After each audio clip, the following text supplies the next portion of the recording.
What's going on, YouTube world? It's your boys Head Underdeveloped, and we are going to review Suicide Squad, or better yet, The Suicide Squad.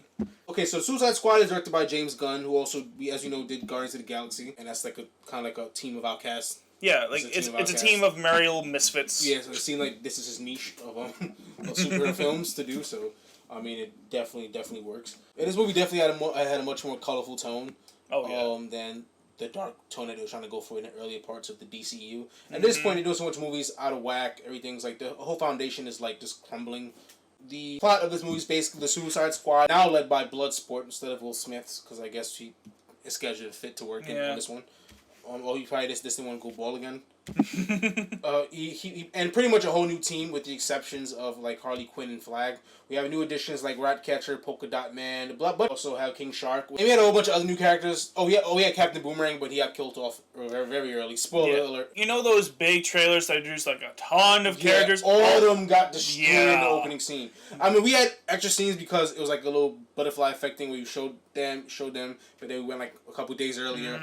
But overall, like, they got killed at that time. The whole movie, like, it starts off this false opening where it's like, oh, you think it's going to be all about Michael Rooker's character? You think he's going to be a big deal? No, him and most of his team just fucking die. It's like now they go back in time. Okay, this is the real lead. We're going to Idris Elba. Yeah, and of course Amanda Waller played it that way where because Pete Davidson's character ratted them out to the Court of Maltese Army, they just obliterate the whole team. But that was a good diversion by Amanda Waller to send in the real team, led by Bloodsport. Amanda Waller sends out the squad to Court of Maltese to overthrow the government. But along the way, they discover Project Starfish, which is pretty much they're taking like Starro the Conqueror. They found him back in the days and keeps him in a place called Jotunheim in Court of Maltese, and led by the Thinker. And they basically experiment on them. Yeah, genetic experiments and shit. And then Rick Flag and them discover the truth that, actually, America is leading this whole shit, but they're doing it in secret. And the whole reason for them being there is just to destroy their records. To keep America's name clean. Yeah. From all this dirty shit that's going on. Yeah, they don't give a shit if Star runs loose. Yeah. Amanda Waller is like the worst. She's like straight up the devil. Oh, yeah, she's evil. She is straight up a monster. Anything to achieve America's interests or whatever. You know? Like, she does America's dirty work, straight up. Oh, hell yeah. She does America's dirty work. You know? She is, like, the whole way of her getting Bloodsport on the team is just gross. Oh, yeah. Taking a young black girl, starting to center the fucking the detention center or some shit, basically like some high-level jail for a stupid crime just to get him to join the team. Like, that's just cold. That's cold, dude. It really is. That is fucking cold.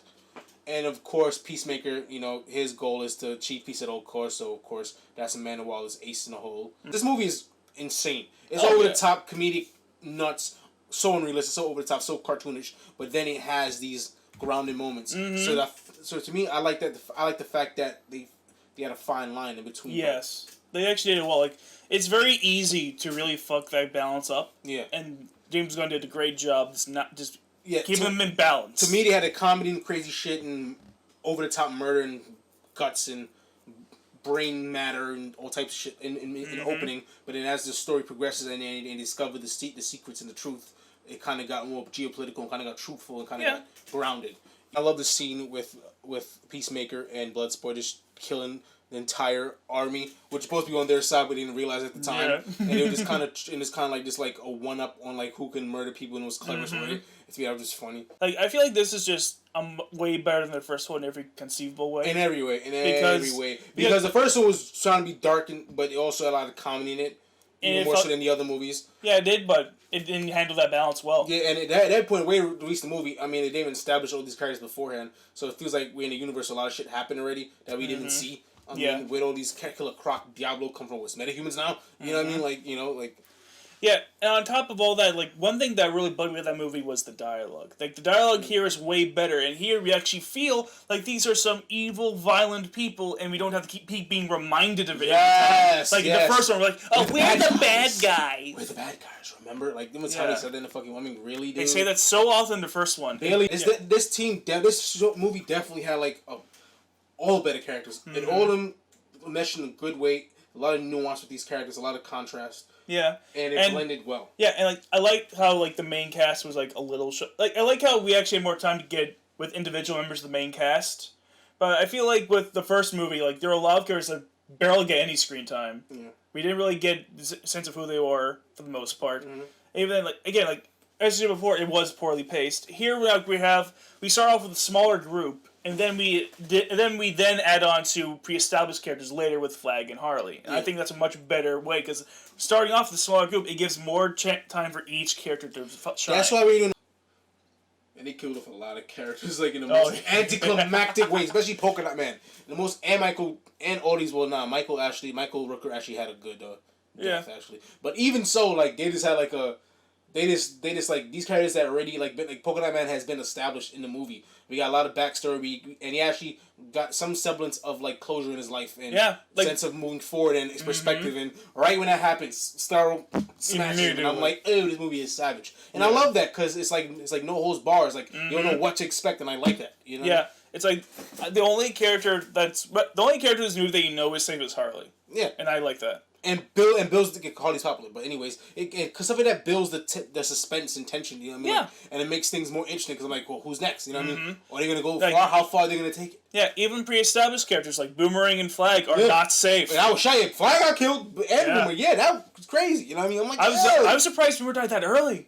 I was like really shocked by that. All the characters died early. Like this is like the one role that people seem to like Jai Courtney in, and they just killed him off fast. Like, fuck that. Anyways, this movie was very solid. Yeah. And when I saw the trailer, I thought it was gonna be really campy and really like colorful over the top, but I'm like, it worked here. Due to solid writing, solid dialogue, solid directing, great directing.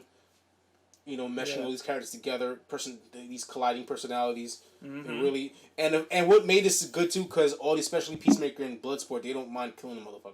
Yeah. So it makes them more dangerous as like the protagonist. Because the whole thing with superheroes is that they don't kill, so it gives like the antagonist a great edge over them.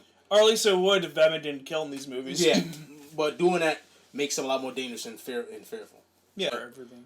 I definitely recommend. This is definitely an enjoyable absolutely. movie. You know, go see with your friends, have fun, have a laugh. Yeah, this is one of the few super. Shocked. Yeah, this is one of the few. Disgusted. This is one of the few super movies I'll be like, yeah, just go and watch it. It's fun. For sure. I give this movie like a 3.7.